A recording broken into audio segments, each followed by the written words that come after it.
Bonjour, aujourd'hui nous allons voir comment analyser une fable.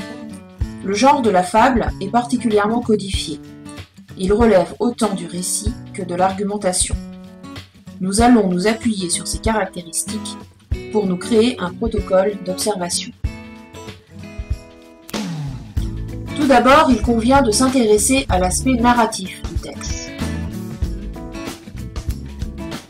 On peut, par exemple, étudier l'énonciation du texte, mais aussi le narrateur et le point de vue adopté.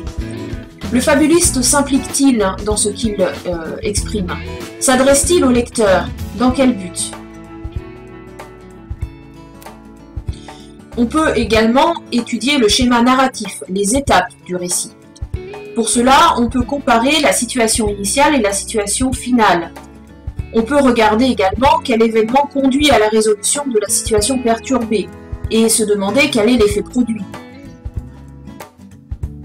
Il faut aussi s'intéresser au fonctionnement du récit et du discours. Le rythme des événements racontés est-il lent ou rapide? Comment cet effet est-il produit? Quelle place est accordée aux paroles des personnages? Dans quel but? Il faut également s'intéresser très précisément aux paroles rapportées. Quel est le type de discours qui est employé? Par quel personnage? Quel est l'effet produit? Par la suite, il peut être intéressant de s'intéresser au choix des personnages.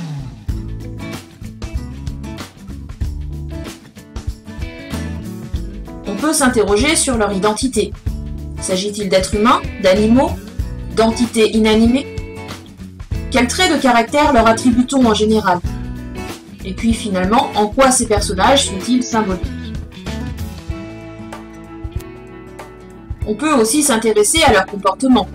Comment se comportent-ils? Cette façon d'agir est-elle surprenante, critiquable? Pourquoi?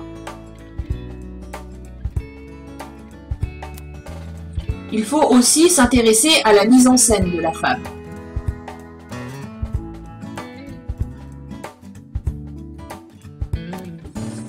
Pour cela, on peut observer le cadre spatio-temporel de cette fable. Est-il précis? En quoi sa portée est-elle universelle? Quel lien peut-on établir malgré tout avec l'époque de La Fontaine? Il faut aussi observer les situations décrites. Ces situations sont-elles exceptionnelles, fantaisistes, réalistes? Il faut établir une comparaison avec les situations du temps de La Fontaine, et puis se demander quel regard le fabuliste semble porter sur ces situations, et comment le lecteur perçoit ce regard. Il ne faut pas oublier de traiter le caractère didactique de la fable.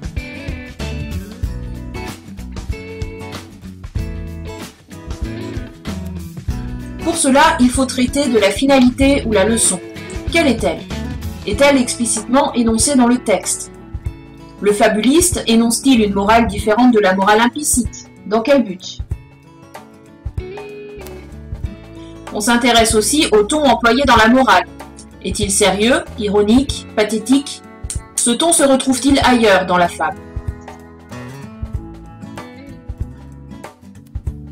Enfin, il faut s'intéresser à la manière dont on passe du récit à l'enseignement.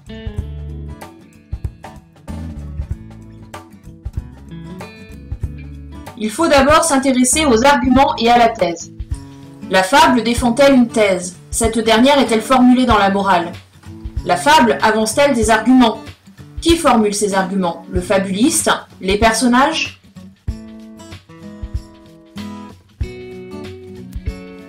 On peut enfin s'intéresser au type de démonstration mis en œuvre dans le texte. Comment le fabuliste cherche-t-il à convaincre ou persuader son lecteur? Y a-t-il une progression dans les arguments?